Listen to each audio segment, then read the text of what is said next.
A man insisted I let him use a staff-only restroom, arguing, "I'm a paying customer. You have to make exceptions for me." When I refused, he threatened to shut this place down with a negative social media campaign. I calmly pointed to the security sign and said, "Funny, since it clearly states unauthorized entry will be prosecuted, including online threats. I've worked at this small coffee shop in Spokane, Washington since I was 23. I'm 31 now. I started part-time while I was finishing community college. I stayed because it felt like home. The owners are a husband and wife who treat the staff like family. They worked hard to build the place up, and now we've got regulars who come in every day, people who know each other's drink orders and who ask about each other's kids. We're not some chain. We don't have big money behind us. Just heart. And rules that keep things fair and safe for customers and employees. That includes our staff-only bathroom. It's not some secret perk.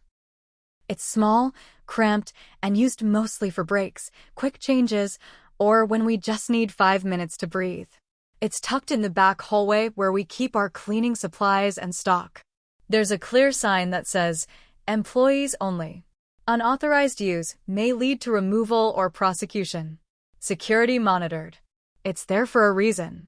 Most customers use the public restroom we keep clean and stocked. It's not fancy, but it's decent. If there's a line, people wait. They get it. They're adults. Then he came in. It was a Wednesday around 10:30 a.m. Kind of a sweet spot after the morning rush before the lunch crowd. I was working the counter with Keely, a younger hire still getting used to the job. I'd been showing her how to handle bigger orders and how to juggle refills when he walked in. He looked like someone trying hard to look important. Nice watch, ironed polo, Bluetooth earpiece, even though he wasn't on a call. He walked straight to the counter, cutting in front of a couple who were still reading the menu. Caramel macchiato. Almond milk. No foam. And I do not want that off-brand almond milk some places try to sneak in. I kept a neutral face. "No problem," I said, punching in his order. He tapped his card, then leaned over the counter with that kind of smile that's more smug than friendly. "I need to use the restroom." I nodded toward the back of the shop. "Right over there. Past the fridge." He took 2 steps and stopped. "There's a line." I looked. Sure enough, 2 people waiting. Not unusual. He turned around. "You got a staff bathroom, right? I saw a girl come out of that hallway earlier." "Yep," I said. "But that one's for employees only."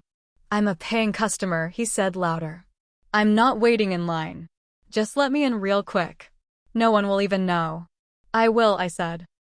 His face dropped for a second, then he leaned in close, lowering his voice like we were negotiating a drug deal. "Look, I don't have time for this. I'm in a rush. You need to make exceptions sometimes. That's what good businesses do." "We don't make exceptions on staff safety," I said. "That hallway's off limits."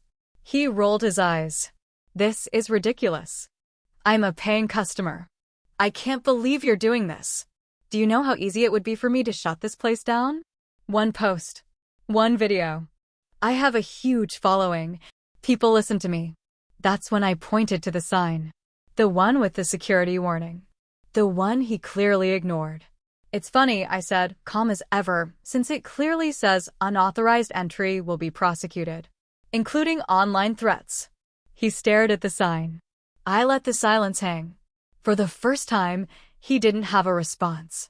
His mouth opened like he wanted to say something, then he glanced at the hallway again, then at me. "Whatever," he muttered. "Your attitude sucks." He stormed off, but instead of leaving, he actually stood in line for the public restroom like everyone else. When he finally came out, he grabbed his drink from the counter without a word and left.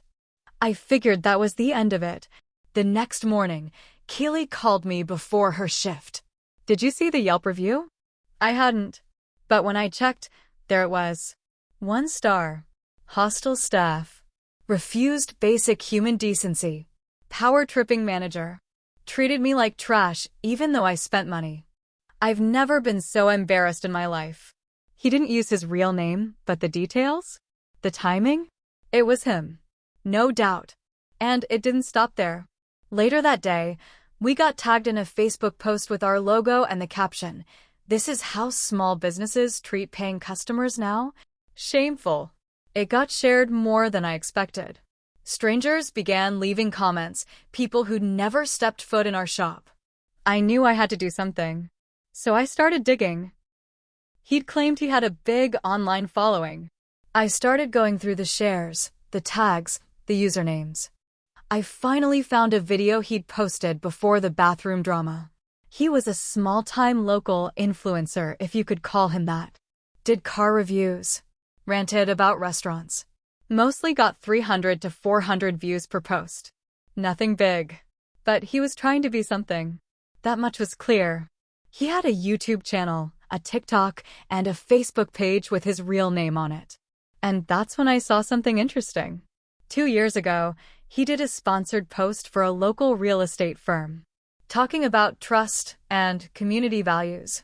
So I emailed the real estate firm with a link to his post dragging our cafe.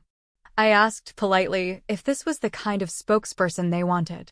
A man who threatens small businesses with online attacks because he couldn't cut in line for a bathroom. No response. But the next day, the video disappeared. The Yelp review? Still up. So I made an official complaint. I provided our security footage, which showed him trying to walk into the staff hallway and me stopping him calmly, professionally. That review got removed too. The video was gone. The Yelp review gone. But the damage had already been done. We lost some foot traffic for about a week. A couple of our regulars even asked if something had happened. They heard something about rude service or bad management. Word travels fast in a small town, even when it's twisted. I tried to let it go. Really, I did.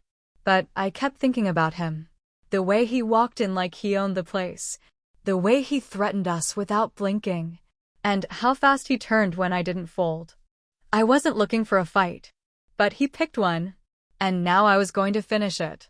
So I kept watching him. His social media pages weren't hard to follow. He didn't even bother using a different handle, same name across everything. Every few days, he'd post some dumb video. A food review. A clip from his gym. Or him talking in his car, always starting with, "Hey guys, let me tell you about something that pissed me off today." Then one day, he posted a clip from a bakery downtown, complaining about their unfriendly tone and how they didn't appreciate constructive criticism. Same script, different place. That's when it clicked. He did this. A pattern.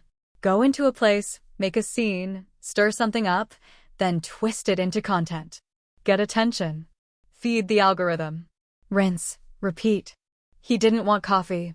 He didn't even really care about the bathroom. He wanted a reaction. And I wasn't the first. I called up the bakery. It's a family-owned spot about 15 minutes away.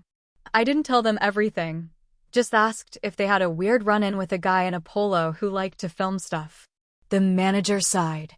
"You mean that online guy?" "Yeah. He tried to record one of my staff after we told him to put his phone away." "Did he leave a review?" I asked. "Worse. He tagged us in a video calling us unstable. Had his followers comment bomb us for 2 days straight." I hung up knowing what I had to do next. I messaged 3 other small businesses I saw him mention on his social feeds. A juice bar, a bookstore, a Thai place. Every single one had a similar story. And all of them were tired of it. So we teamed up. We created a private group chat, just us local business owners. Shared screenshots, notes, timelines. It was a mess of stories, but they all lined up. Same guy, same tricks. And then I found the one that changed everything. A clip he posted over a year ago, now deleted, but archived by a Reddit thread someone had made about annoying local influencers. It showed him walking into a smoothie shop, being told their bathroom was for customers only, then pretending to accidentally film a staff member yelling at him. The catch? The staff member in the clip was a high school student. You could hear her panicking, clearly overwhelmed. And he used that to play victim. That was enough for me. I compiled everything. The deleted posts. The complaints from other businesses. I put together a long, detailed post. I didn't insult him. I didn't lie. I just laid it out. What he'd done. How he operated. How he used his audience to pressure small shops into giving him what he wanted or else. I posted it anonymously in our city's business forum first. Then on Reddit. Then I sent it to a couple of local news reporters. And I waited. The post caught fire faster than I expected. By the end of the first day, it had over 300 upvotes on the local subreddit. Dozens of comments poured in. Some people had seen his videos and always felt something was off. A few claimed they'd worked in places he visited and had stories of their own. One person said he recorded their teenage cousin outside a smoothie bar and edited it to make her look aggressive. And then came the real twist. A woman commented, "I used to date this guy. He used to brag about breaking businesses for clicks. Told me he was training people to handle tough customers. He was proud of it." She posted anonymously, but messaged me privately after seeing one of my replies. Her name was Rachel, and she wasn't just a former girlfriend. She'd lived with him for over a year. "He's been doing this for a while," she said. "He doesn't think it's wrong. Says it's pushing the free market. Said if a business can't survive a bad review, they don't deserve to be open." I asked her if she still had anything, videos, messages, anything. She sent screenshots. Texts of him planning his content. Talking about targeting small places because they were too broke to fight back. One thread where he literally practiced fake reviews before posting them. He would brainstorm phrasing like unsafe, hostile, toxic staff to make it sound worse. And then she sent me something even worse. A video clip never posted publicly. Him recording himself, laughing, right after he left our cafe. Saying, "That manager? Dumb as hell. She thinks some sign's gonna scare me. Wait until they see the backlash. This place'll cry for mercy in a week." That's when it stopped being about revenge. It became about making sure he couldn't do this again. I called up one of the news reporters who'd reached out after my post went viral. Gave her everything, screenshots, messages, witness names, even the hidden video clip Rachel sent. I didn't ask her to publish it. I just wanted her to see who he really was. She called me the next day. "Do you mind going on record?" she asked. I paused. I wasn't sure. I didn't want my face on the news, but I also didn't want this to keep happening to someone else. I told her yes under one condition. I wanted the other businesses to be named too. They deserved a voice. She agreed. The story went live 2 days later. Local reviewer accused of harassment, intimidation towards small businesses. It hit hard. It wasn't sensational. It wasn't mean. Just facts. Our statements. Rachel's story. And the video clip, blurred face, but his voice clear as day. His pages went dark that same night. But the fallout wasn't over. After the article dropped, the guy vanished from the internet.